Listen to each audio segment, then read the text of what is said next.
Doctor మోవా Srinivas అండి, నేను కార్డియాలజిస్ట్ని. మనం బీపీ గురించి సిరీస్ ఆఫ్ వీడియోస్ చేసుకుంటూ వస్తున్నాం. బీపీ అంటే ఏమిటి, ఏ నంబర్ దాటితే మీరు బీపీ అంటారు, దీని గురించి అంతా, ఇంట్లో బీపీ ఎంత ఉండాలి, డాక్టర్ ఆఫీస్లో బీపీ ఎలా ఉంటుంది, వీటి గురించి మనం మాట్లాడాం. ఇకపోతే బీపీ రావడంలో ఒక ప్రధాన కారణం ఏంటంటే అధిక బరువు, ఊబకాయం అంటారు, ఇంగ్లీష్లో ఒబేసిటీ అంటారు, బరువు ఎక్కువగా ఉండడం. సో 60 నుండి 70% మంది బీపీ ఉన్న వాళ్ళల్లో బీపీ ఎక్కువగా బరువు ఎక్కువగా ఉండడం వల్ల బీపీ రావడం జరుగుతూ ఉంటుంది. సో కాన్వర్స్లీ ఆ బరువు తగ్గినట్లయితే కనుక ఈ బీపీ తగ్గిపోయే అవకాశం ఉంది. బరువు పెరగడం అంటే ఏంటంటే మోస్ట్లీ మగవాళ్ళకి ఎక్కువగా, ఆడవాళ్ళకి తక్కువ అనుకోండి. మగవాళ్ళకైతే ఈ పొట్ట భాగంలో, శరీరం మధ్య భాగంలో ఫ్యాట్ అక్యుములేట్ అవ్వడం వల్ల దాన్ని బీపీ పెరగడం జరుగుతుంది. ఆడవాళ్ళకి డిస్ట్రిబ్యూషన్ కొంచెం కింద హిప్స్ ఏరియాలో ఆడవాళ్ళకి కొంచెం ఎక్కువగా ఉంటుంది. బరువు ఎక్కువ రావడానికి ఫ్యాట్ ఎక్కడున్నా, బరువు ఆడవాళ్ళలో హైట్ తక్కువ ఉండడం వల్ల, బరువు వల్ల వాళ్ళు ఎక్కువగా ఎఫెక్ట్ అవుతారు. బీపీ ఎక్కువగా వాళ్ళకి రావడం జరుగుతుంటుంది. కాన్వర్స్లీ ఆల్సో ట్రూ. సో బరువు తగ్గితే బీపీ తగ్గిపోవడం కూడా అంతే సహజంగా జరుగుతుంటుంది. ఇకపోతే అధిక బరువు ఉండడం అంటే ఎట్లాగంటే కాంప్లెక్స్ ఫార్ములాస్ ఉన్నాయి. kg/m² అంటారు. మీ బరువు కేజీల్లో దాన్ని మీరు చూసి, మీ ఎత్తు మీటర్స్లో చూసి kg/m² అంటారు. అది అంత కొంచెం కష్టమైనప్పటికీ కూడా మీ హైట్ మీరు చూసుకుని, అది సెంటీమీటర్లో చూసుకుని దానిలో 100 తీసినట్లయితే ఎంత వస్తుందో నెంబరు, అది మీ ఐడియల్ వెయిట్. ఫర్ ఎగ్జాంపుల్ మీరు 5 అడుగులు అనుకోండి, అంటే 150 సెంటీమీటర్లు. 150 సెంటీమీటర్లు బరువు ఎత్తు ఉన్నారు మీరు, ఎత్తు 150 సెంటీమీటర్లు ఉన్నప్పుడు దాంట్లో 100 తీస్తే 50 వస్తుంది. సో మీరు 50 కిలోలు ఉండాలి. 155 సెంటీమీటర్లు ఉన్నారనుకోండి, 100 తీస్తే 55 కిలోలు ఉండాలి. ఇది rough number.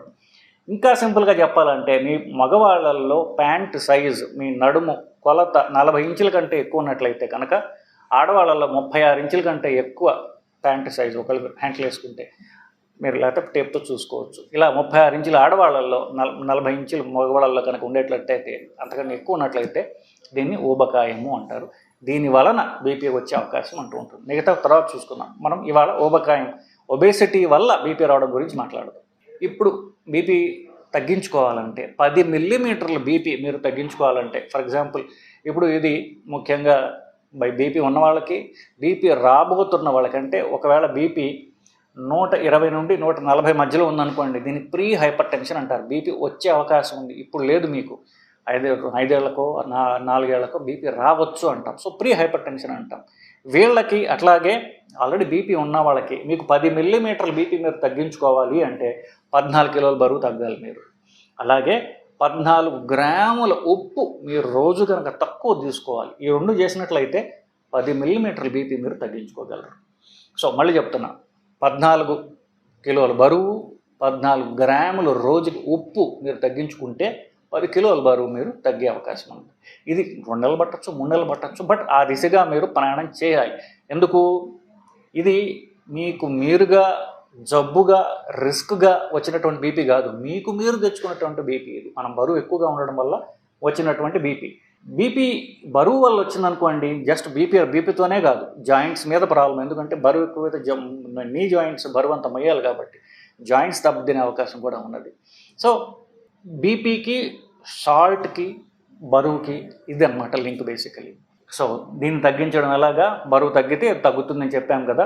So life style modification అంటాం. సో కార్బోహైడ్రేట్స్ తిండిలో తీసివేయడం, రైస్ ముఖ్యంగా ఎలిమినేట్ చేయడం, అలాగే ఎక్సర్సైజ్ కనీసం రోజుకి 30 నిమిషాల పాటు 5 నుండి 6 రోజులు వారానికి నడవాలి. సో ఇలా చేసినట్లయితే కనుక మీకు మజిల్లో ఉండేటువంటి ఫ్యాట్ తగ్గుతుంది, అలాగే బీపీ తగ్గుతుంది. మజిల్లో ఉండే ఫ్యాట్ గురించి ఎందుకు మాట్లాడానంటే, అధికంగా బీపీ ఉన్న వాళ్ళల్లో 60 నుండి 70% మందికి ఊబకాయం వల్ల అని చెప్పాను.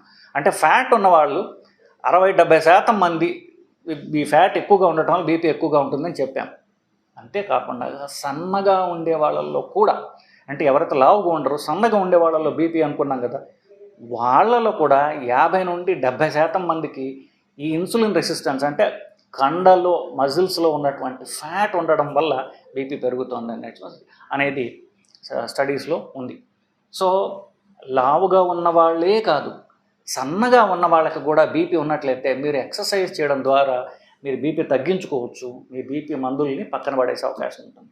దానికి ఎగ్జాంపుల్ నేను 2 బీపీ టాబ్లెట్లు వాడేవాడిని, దీనికంటే 15 కిలోలు ఎక్కువ ఉండేవాడిని. నేను 15 కిలోలు బరువు తగ్గాను, బీపీ టాబ్లెట్లు పక్కన పారేసి కూడా ఆల్మోస్ట్ ఇప్పటికీ 4 ఏళ్ళు అయింది.